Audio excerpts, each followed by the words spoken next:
তিনটি স্বপ্ন দেখলে বুঝবেন আল্লাহ আপনাকে ভালোবাসেন।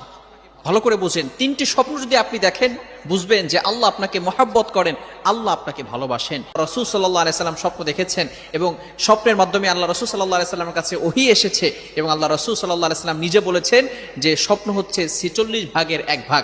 এক নম্বর স্বপ্ন হচ্ছে আপনি যদি দেখেন স্বপ্নে আপনি কোরআন পড়তেছেন, ভালো করে বুঝেন, আপনি কোরআন তেলাওয়াত করছেন, তাহলে মনে করবেন যে আল্লাহ পাক রব্বুল আলামিন আপনাকে ভালোবাসেন।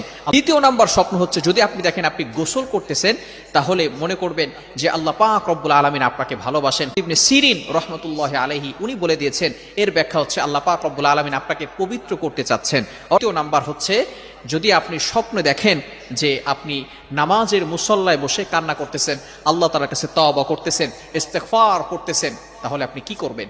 এই ক্ষেত্রে আপনার ব্যাখ্যাটা হচ্ছে যে অবশ্যই আল্লাহ তাআলা আপনাকে ভালোবাসেন।